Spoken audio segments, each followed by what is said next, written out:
So we are, before we have prayer, we're into the last two. We're not going to get them done. I was hoping to, but there's too much information. Plague sixth plague, and seventh plague. So we're just concentrating on number 6. There's a lot in this. We're going to go through it because I didn't have time to get it a few days ago.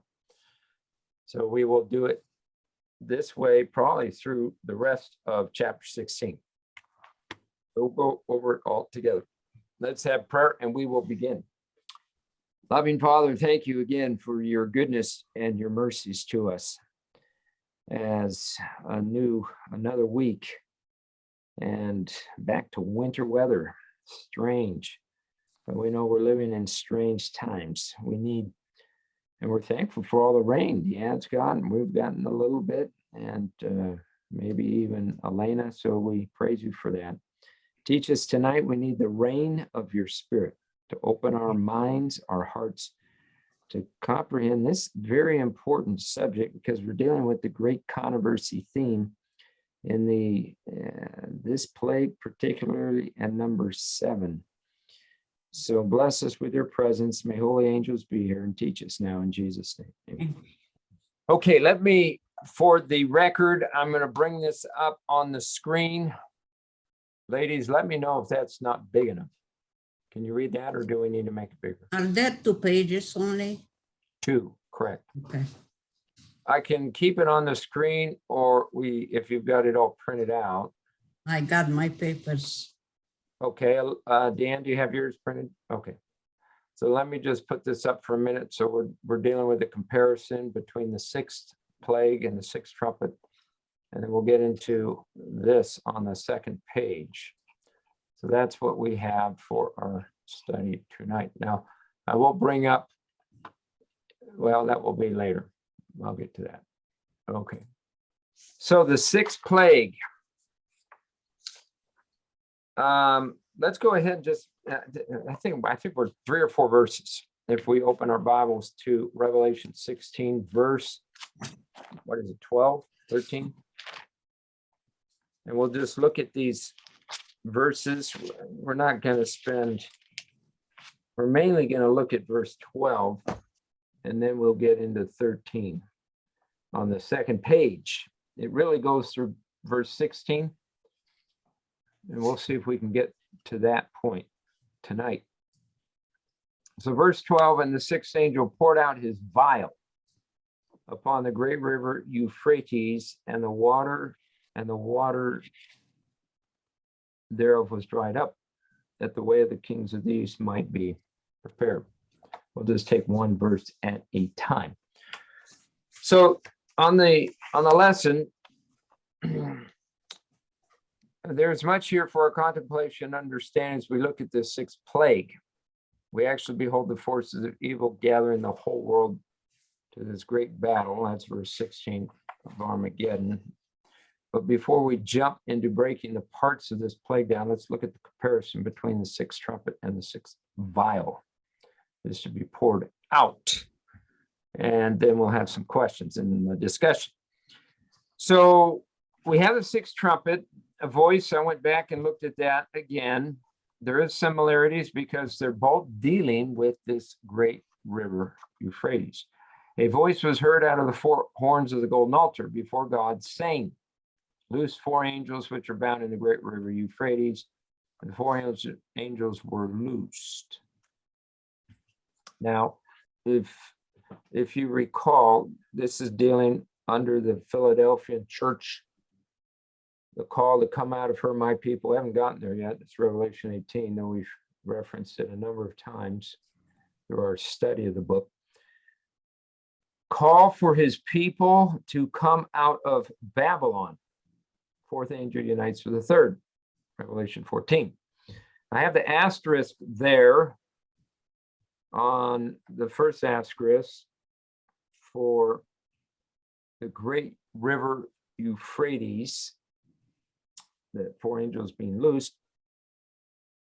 If we were to turn back and look at that passage in chapter 9, the next verse would actually say, for the hour of the day, the month of the year. Now, what is unique about that? This very well could be excuse me, the national or international Sunday crisis. We don't know for sure. We will wait and see. Looking over at the sixth plague, of course, as we see, it's also dealing with this great river, Euphrates, and the waters dried up when the vial was poured out, that the way of the kings of the east might be prepared. Literally, it means the way of the kings rising, which, you know what? That's a mistake. I don't know how I messed that up. It's not kings rising, it's sun rising. So just cross kings out and put sun, because it says the way of the east, the sun rising in the east. Is that S-U-N? Yeah. Okay. So we know that the water being dried up is dealing with not literal water, but people, as Revelation 17:15 says. So could it very well be that the support system to Babylon is being cut off? Now, the river Euphrates actually means, if you want to write this in there, to break forth or rushing, like an overflowing. In Old Testament times, it had reference to overflowing or invasion of armies or powers from, the heathen countries. So you can see how that could fit, a breaking forth or rushing, overflowing.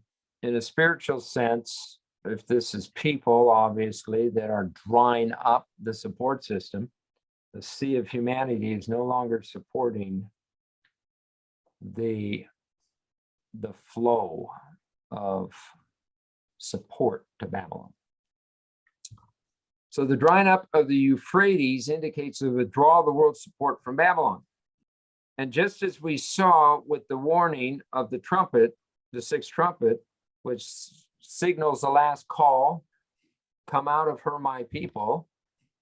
So the people who respond to the loud cry message, third and fourth angel uniting under the power of the Holy Spirit, they must separate from Babylon if they would be saved. If they don't separate, what happens to them? They'll be lost. Well, true, but they first receive what? The mark of the beast. They receive the mark. And so their allegiance then is to the Babylonian system, the papal system. So here's the question down at the bottom of the page on the right. Just as we saw God's true people separated under the sixth trumpet, the loud cry of the fourth angel, before probation closes for their salvation. So what is meant by the withdrawal of the world's support from Babylon now, after the close of probation? And then you can write your answer on the next page. I put a hint. There's a correlation between the two. God's people separating from Babylon during the loud cry, and the support of Babylon now being cut off during the plagues. So what do you think the connection or correlation in the grand scheme of how God destroys? Well, if the support system is cut off, that's part of the answer. It's the withdrawal of human support from Babylon that prepares the way for the kings of the east. So the correlation is just like God's people under this loud cry separate from Babylon for their salvation. God has so worked permitted things to happen in a great controversy, and we're seeing it in our world today. We're seeing it in this country right now.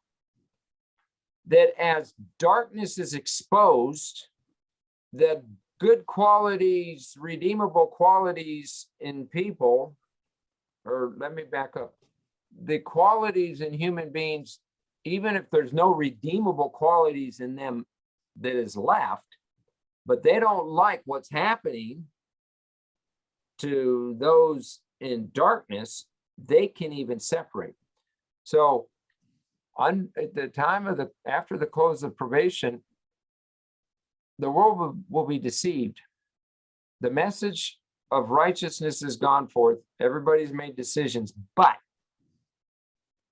they think that if they can exterminate this little group of people, they've got the world. But something's going to happen, because you remember in Revelation 17, the last verse, or last two verses, it says, verse 17, for God hath put in their hearts To fulfill his will. fulfill his will, and to do what? To agree and give their kingdom unto the beast. So what's going to happen at the That's what the sixth, will of God. well, it's the will of God for, as we saw there in that verse, he puts in the hearts of even the kings of the earth Mhm. that they're going to basically withdraw their support along with the masses from the papal system. Leading up, this is during the sixth trumpet. I mean, the sixth plague, excuse me. After probation closes, we've had the first 5 plagues, and then the sixth plague occurs. And what do we notice takes place in back in chapter 16, verse 13? What happens there? The unclean spirits. The So we frogs. see 3 unclean spirits like frogs. Now I went to this Revelation Bible prophecy website to see what he had, because I looked in Harding's book, and he did something that really blew me away. I mean, he applied the drying up of Babylon to God's people.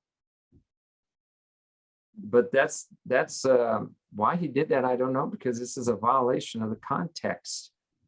The context is dealing with these 3 unclean spirits and this triune false three powers, like a false trinity.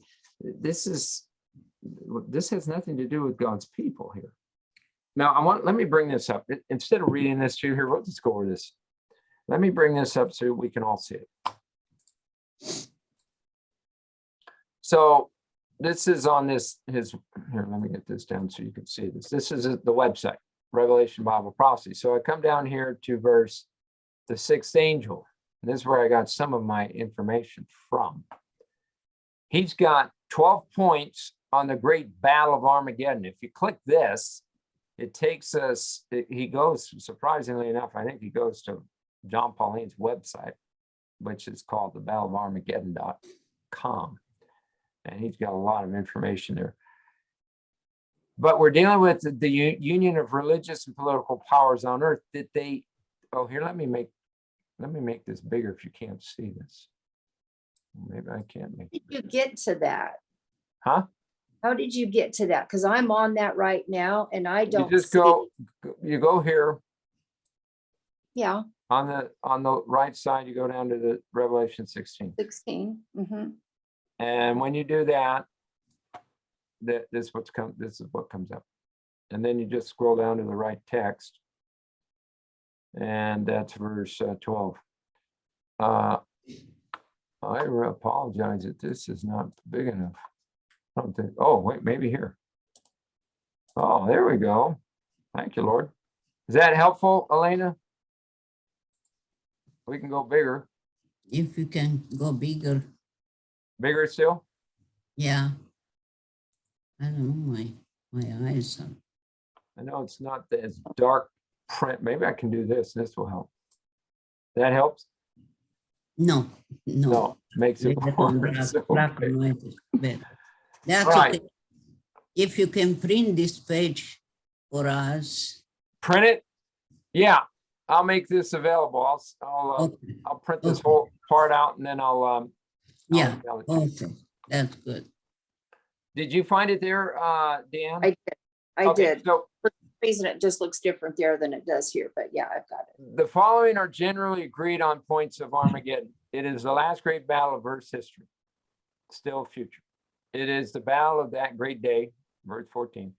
Mhm. that the great river Euphrates is symbolic of human beings. We've seen that, Mhm. massive humanity. Yeah.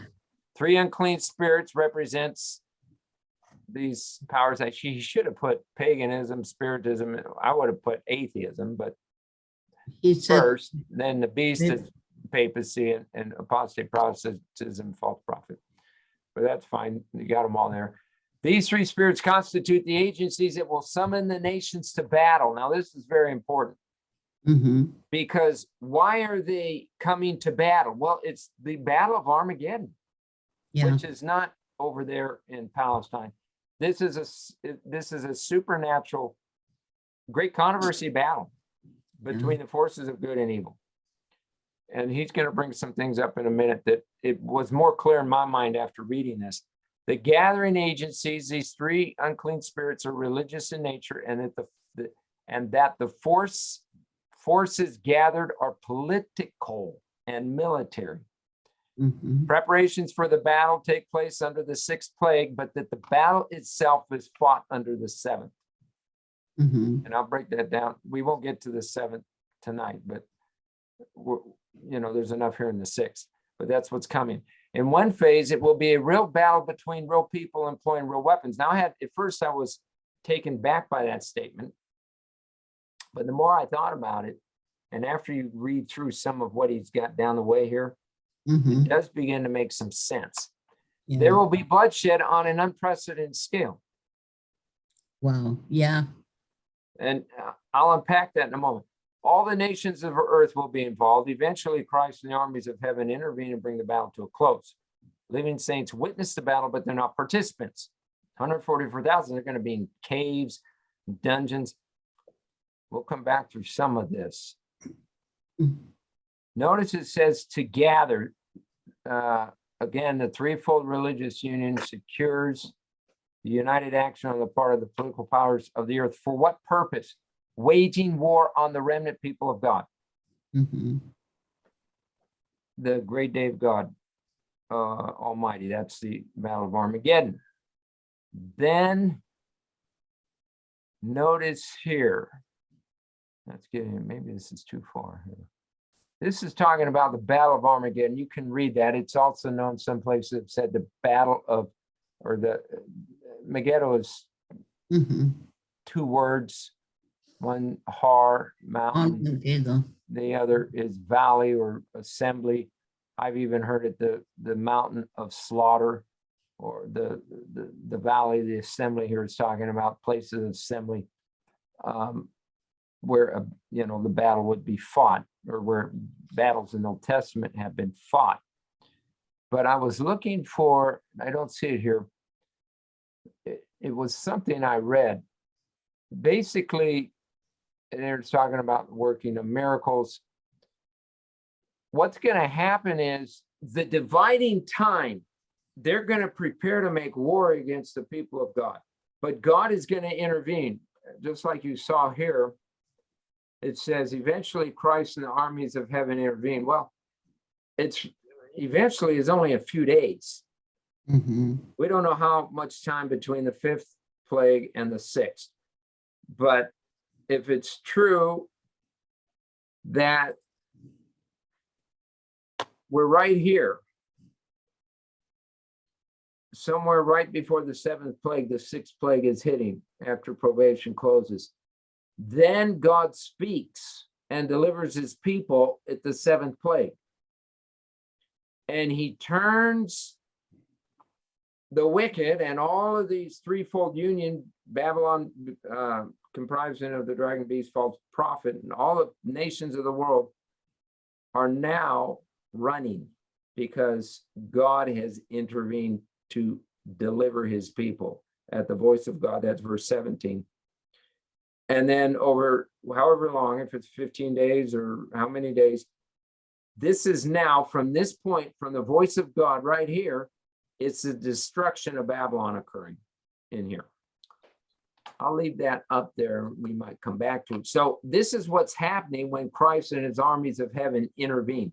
This is obviously that's coming up to the second coming, but the voice of God is really what turns the battle and delivers his people.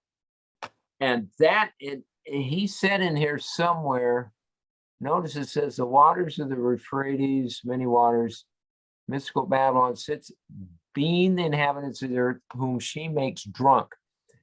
Somewhere in here, it's where it says it's the withdrawal of human support from Babylon in connection of the sixth plague, and he's got a lot of verses that are supportive of this. There's the kings, the east, kings which Christ is accompanying. Harding brought out that also the Father's coming and all the holy angels. But what happens is they turn on each other. Because I think if you come back here, there will be bloodshed on an unprecedented scale. This happens from the seventh plague to the second coming. So if you look in your Bibles at verse 16, it says, and he gathered them together. Now, who the he is unclear. It could be Lucifer, because he's the head of this whole Babylonian power, and which is called in the Hebrew tongue Armageddon. And then we hear the voice of God in verse 17, the seventh plague. And of course, then we have a breakdown. We'll get in more into that next week. But it was more clear in my mind after I went through all of this, and then I read some more of this, and that when they turn on each other, they will end up destroying themselves. Mm-hmm. And how many times in Old Testament battles, like Gideon, remember Gideon and his 300 men, they blow trumpets and they break the flask. And the men, because it's midnight, and it's at midnight, God delivers his people right here, the voice of God. So how many battles? So Gideon, these 185,000 Midianites, they turn on each other because they think the enemy is already in the camp, and they destroy most. There's I think about 20 or 30% flee and they get away, but they end up killing most of them. 2/3 of the army, the Midianite army, they kill themselves. So that's just an illustration in Old Testament times. What's going to happen here? Now, the false prophet, I know, Dan, some months ago you asked about this. Here's some support for it biblically. I went to look in the Spirit of Prophecy. Let me just give it to you. You want to write it down, you can look it up later. It's in the book Maranatha. She had a whole page on this verse, out of the mouth of the dragon, beast, and false prophet. I'll get that to you in before we're done tonight, but there was a page in Maranatha and she talks about this, and she brings up the papacy and also the false prophet. So identify with the second beast, Revelation 13:11-17, which sponsors the first beast in the first half of the chapter. By the miracles he has power to do in the presence of the beast, he deceives men into making an image. Well, we know from Daniel 3, this is a false religious system, because Nebuchadnezzar is asking everybody to worship this golden image. And we know that that's what Revelation 13 does in the religious and the political, church state unite. And of course, we know this nation, Protestant, false, apostate Protestantism, especially in the US, but it will really spread to apostate Protestantism around the world as a false prophet. And we know who the beast is and the dragon. So this unholy union is what brings about the end. But then there will be the kings of the earth, the political powers of earth, that will also, as we saw in Revelation 17, have power 1 hour with the papacy. Now, if that 1 hour is Bible prophecy, 1 hour is 15 days, that could be that last 2 weeks from between the seventh opening of the seventh, or it could be maybe in the sixth plague moving into the seventh plague. So anyhow, let's get back here to the lesson.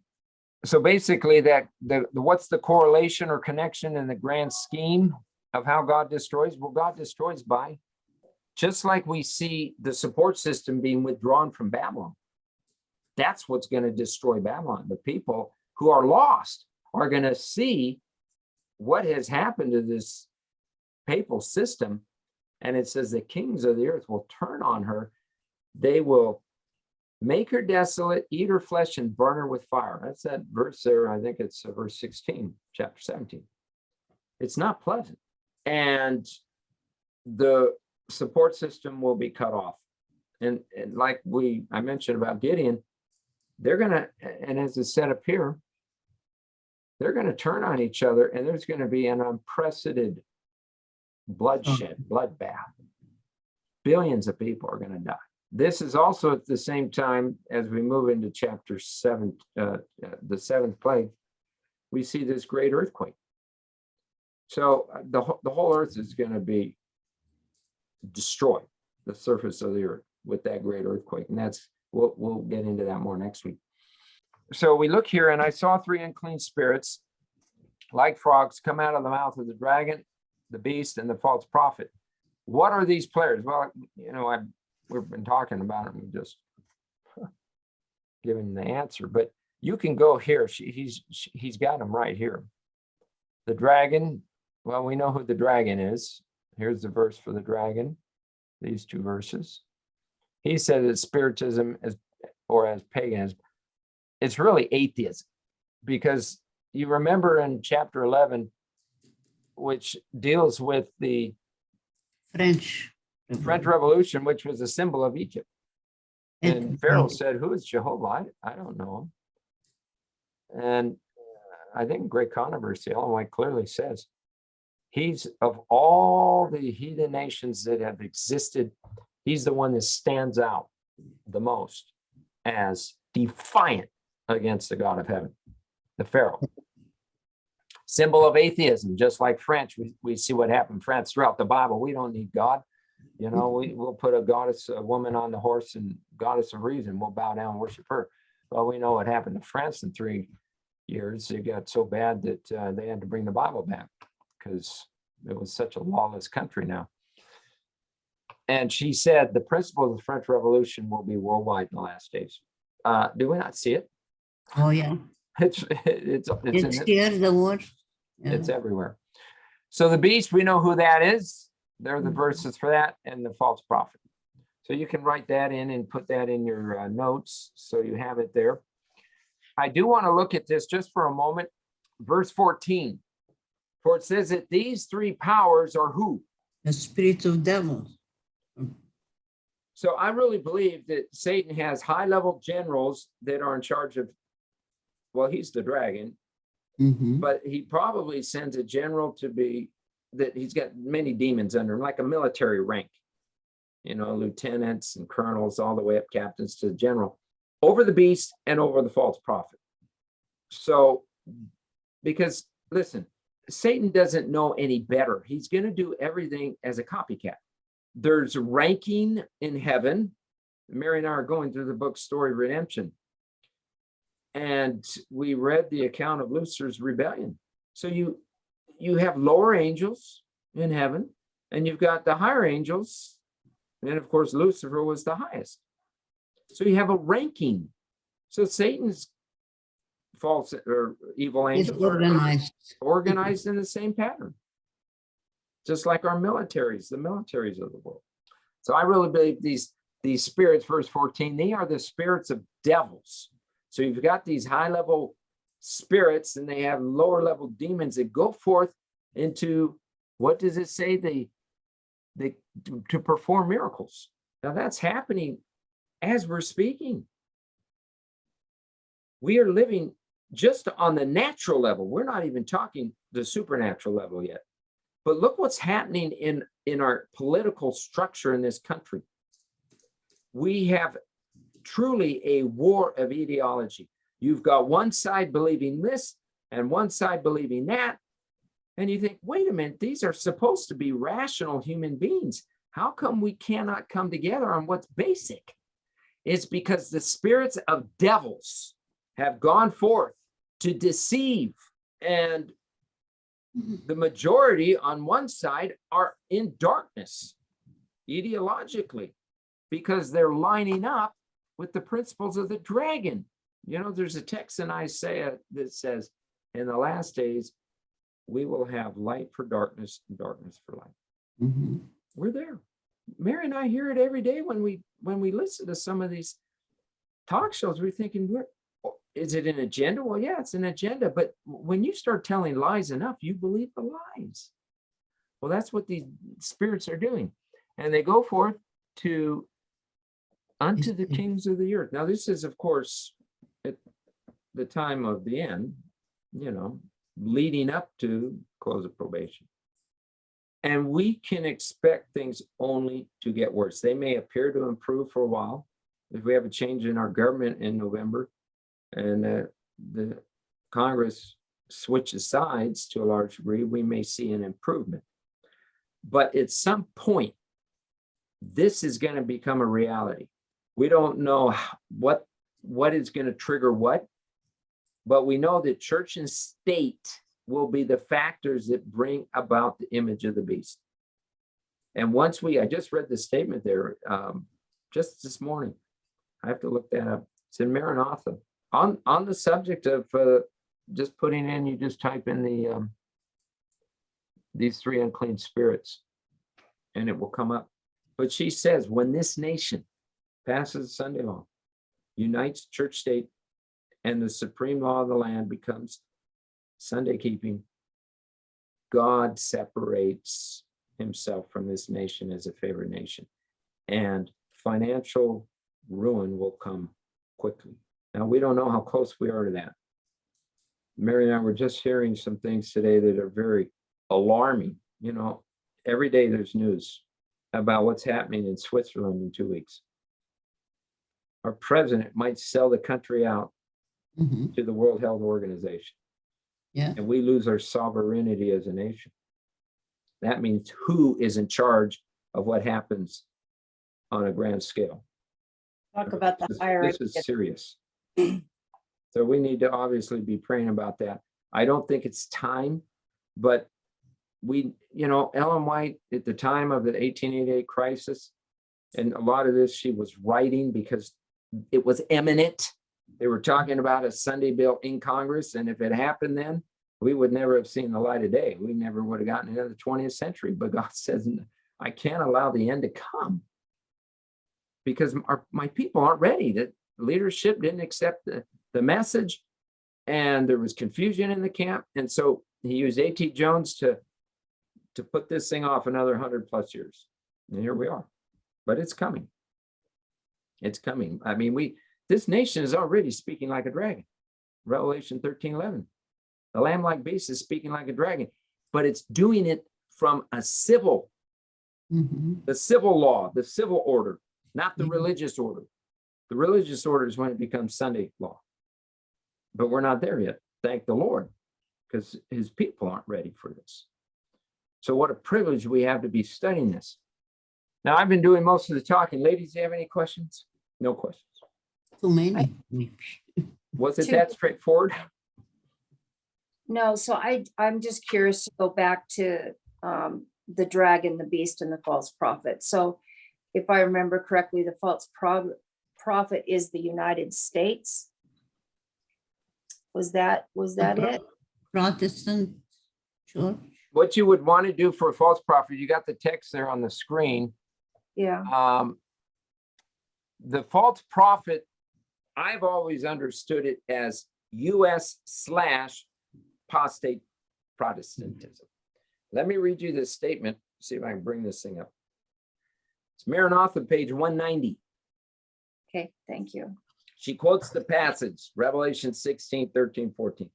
Then she says this, by the decree enforcing the institution of the papacy in violation of the law of God, our nation, the United States, will disconnect herself fully from righteousness. When Protestantism shall stretch her hand across the gulf to grasp the hand of the Roman power, when she shall reach over the abyss to clasp hands with spiritualism, when under the influence of this threefold union, our country shall repudiate every principle of its constitution as a Protestant and Republican government, and shall make provision for the propagation of papal falsehoods and delusions, then we may know that the time has come for she calls it marvelous working. Well, it's deceptive working of Satan, and the end is near. You said page 190 or 119? 190. 90, okay. Read the whole thing, because she quotes that paragraph is paragraph 2 I read. That's coming from, I think, volume 4 of the Testimonies, 451. Probably have to look at it, but you'll see it there in Maranatha. It's also in other places. Later on, near the end of the page, she says, Papists, Protestants, and worldlings will alike accept the form of godliness without the power, because it's part of this threefold union. So you got USA / apostate Protestantism, and we know who the beast is. And here are the texts, for false prophet. These are good texts. We've looked them up. So I going back to that, I always thought the dragon was the papacy. No, dragon is Satan, number one. See? So the beast is the papacy. The beast is the Vatican, the papacy. Okay. Yeah, I had that wrong. And all three of these together make up Babylon. The dragon is, you remember Revelation 12, when the dragon stood before the woman, ready to be delivered to bring forth King Jesus, baby Jesus. Herod sends the soldiers to go down and wipe them all out because he didn't want another king. And angels showed up and said, Joseph, get out of here, go to Egypt, a few days before. So he took off that night. He didn't wait till morning. Let's go. Grabbed his wife and the baby Jesus, and they went. The fulfillment partially of Bible prophecy. The dragon could, in a secondary sense, be the nation Satan is working through to bring about his purpose.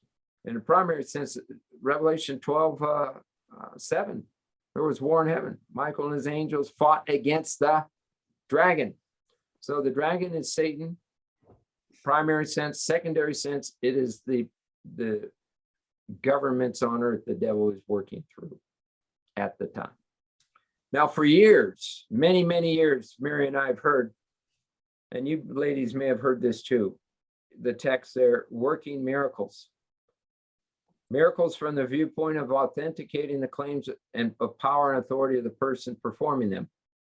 We haven't even really begun to see this because it doesn't happen until after the Sunday crisis, because Satan is going to show up claiming to be, guess who? Jesus. Personating Jesus Christ himself. And millions will flock to him because he's going to look like Christ. He's going to perform miracles like Jesus did. And because they don't have, Ellen White uses this phrase, the Protestant world has cast off the shield of truth. Mm-hmm. Because they're not keeping the Sabbath. They're not keeping other Bible doctrines. So they have no defense. And eventually Satan will say, I've changed the Sabbath to Sunday. So that little group over there that is saying this, you need to get rid of them. So, this is where this is going. We know that. The sad thing is most of our people are not prepared for it. So the working of the miracles, the counterfeit miracles, are after the Sunday law. Primarily. I mean, there's miracles happening. You've heard this, Deanne, for how many decades?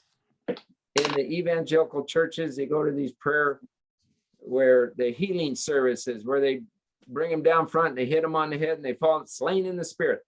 Yeah, they've been doing that for a long time. That's been going on for 30, 40, 50 years. That's one form of it. And there's been some fraud going on in those places too. It's not all just the trickery of the devil. It's fraud. Not real.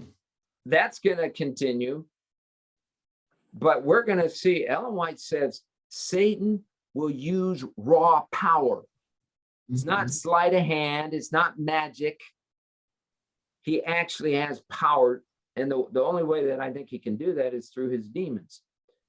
People will be healed. The demons take over their body and the disease is gone for a time. Because Satan can't heal. He's not a healer. But he will have power to make it appear as though he healed the people. what we see taking place in our world is a breakdown of morale worldwide, Yeah. because the race has to be dumbed down far enough so that when the Sunday crisis occurs and Satan shows up, the people will flock to him. Moral apostasy. And this battle of Armageddon, which will move into the seventh plague, it's going to be after probation closes, because everybody has to make decisions before probation closes to know what side you're on. Once that's determined. Oh, and let me bring this out. I've read this statement too. She says, when Jesus leaves the sanctuary, there's nothing to protect the earth from the wrath of God. Right now, he's standing there holding back the wrath from sinners. But once he moves out of the way, she says the ministry of wrath takes over and we have plagues. That's when the angels let loose of the winds Exactly. Fully. fully. Yeah. Now, if you look back on page 1 of the lesson, under the sixth trumpet, it said, loose the four angels. The command goes forth from the four horns of the golden altar, loose the four angels. Yeah. You know, in chapter 7, it also talks about the four angels holding four winds. But that's not until the close of probation. At the sixth trumpet, we're getting very close to that. But it's saying loose the four angels in the river Euphrates. And as I said, this could be international Sunday law.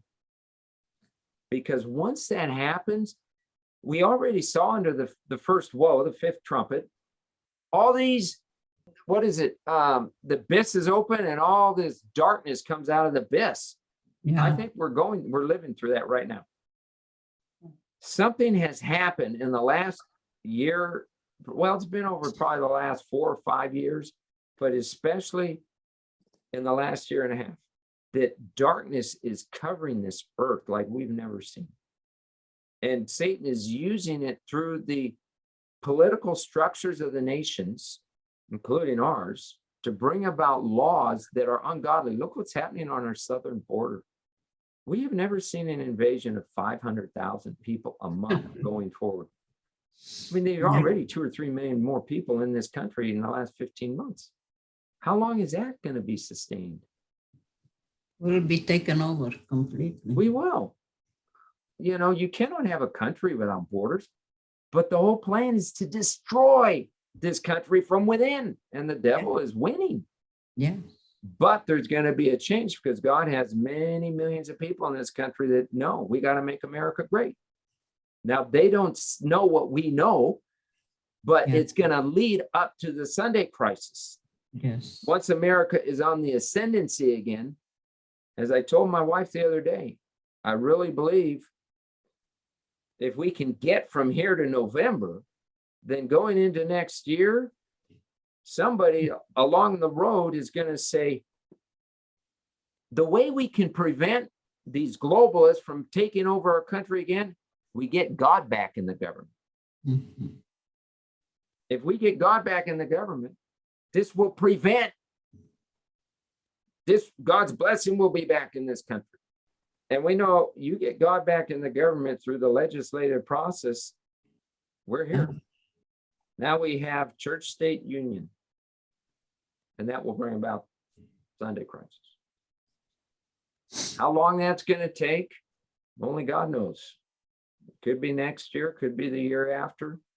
It's hard to think we've got more than a year or two before that occurs.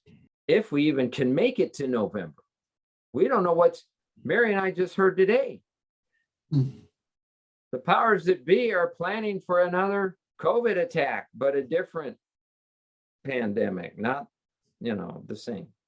In the fall of the year, it's going to be released. Oh, isn't that very convenient? What a coincidence, right about the time of the elections. Yeah. We may not even have an elections. We don't know what's coming. Yeah. But we do know from the biblical prophetic map, there's and what these statements I just read, Protestants, Papists, and people alike are going to unite. Well, we can't, right now, the country is so divided. There can't be a union now. You've got two warring ideologies. The only way you're going to bring that together is if you have a change in our government and you have a power structure change and God is brought back into the center of things, because the regime running this country is not, it's not godly. That's for sure. It's interesting you would even say all this, because I consider some, and I'm not even going to use names, some of the people in charge as devils or demons. Yeah. And basically what you're saying is they are. That's why they look the way they do. That's why they talk and act the way they do, is because they probably literally are. I didn't realize that, but I have jokingly said for a few people that they're devils. They are absolutely Right. devils. Yeah. And you're kind of confirming that they actually are. They don't just look and talk that way. That's Well, you notice what it says right here, verse 14, they are the spirits of devils, which Yeah. go forth into the kings of the whole earth. They're working miracles. Oh, I didn't even get to that. Back in verse 13, the three unclean spirits like frogs. Why was this animal, a frog, used? How does a frog catch its prey? tongue. With the tongue. The tongue. Deception is with the tongue. Mhm. And by the way, frogs were one of the plagues in Egypt. Yeah. The whole stage is being set right now. Yeah. The deception in this nation, I have never seen such a split. Mhm. It's nonsense. I mean, it's Garbage. nonsense. There's no sense in it. There is, because it's run by demons, obviously, but Yeah. that's the sense. Not for, it's no sense for normal people. No, not for normal people. No. And so now, without a knowledge of what we have, if we were just like these evangelicals, I would probably be involved in the political arena too, because that's the only way we change things. You know, if you don't have a knowledge of what we have of Bible prophecy, we got to change it through the political apparatus. How are we going to get this government back, this country back?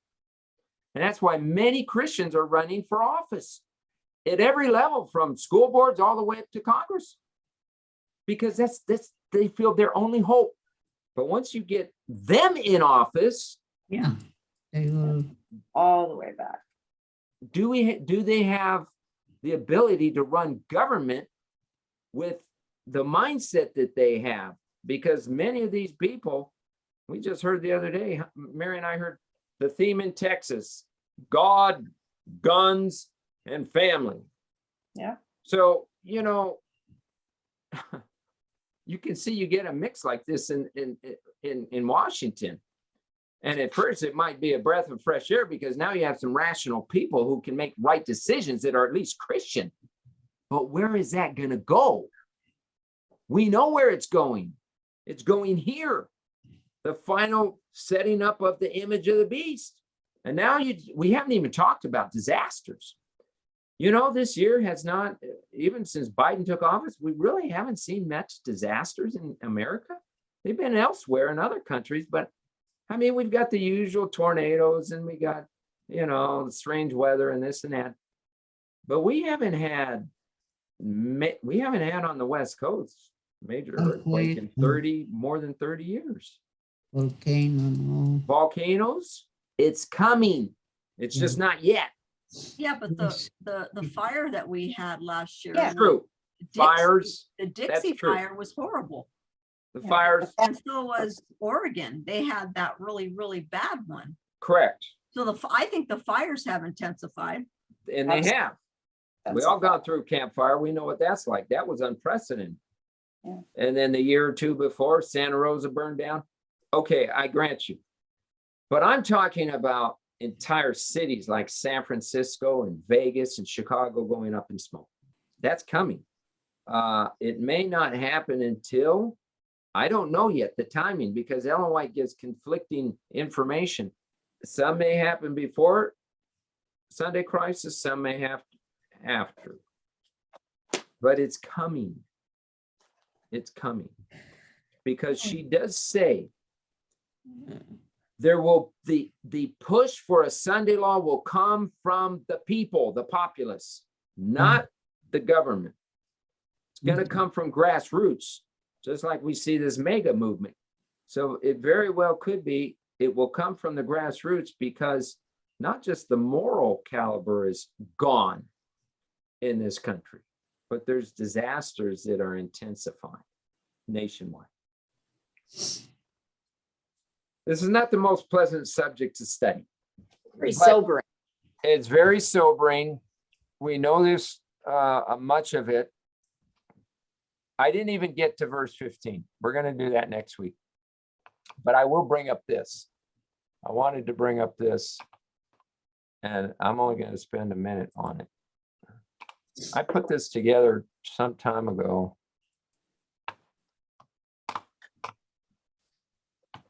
Oops. The Beatitudes of Revelation. We've looked at this in the past. We're right here. This is verse 15. We're going to go over this more in depth next week. But it has a lot to do with verse 19, or chapter 19:9. Jesus says, right in the middle between the 6th and the 7th plague, behold, I come as a thief. Blessed is he that watcheth and keepeth his garments, lest he walk naked and they see his shame. We'll spend more on that next week, because there's some very fascinating things there. But obviously, here's the solution, chapter 19:9. So these two go together. These two go together, and the first and the last go together. But I'll make this available. I'll send it to you. Okay. But this is very fascinating that it's mentioned right here, between the 6th and the 7th plague, as a reminder to God's people. Don't get weary. Keep your garments, lest you walk naked, they see your shame. All right. And next week we'll. That's the Laodicean church. Correct. Let me bring that back up. It's the Laodicean church. And so the reminder here is in under the plagues, during the plagues, the reminder is keep your garments.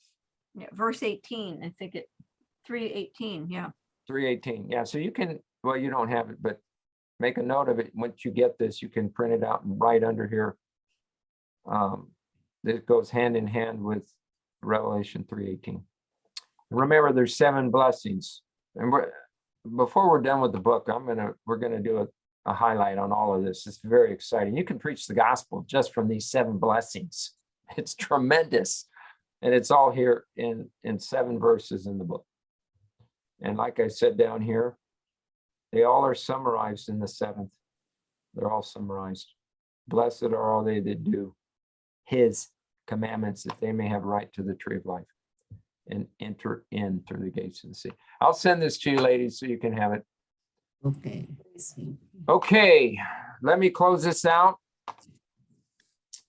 I think it was an important study. We'll finish up chapter 16 next week with the 7th plague. And we will see what the Lord has in store for us.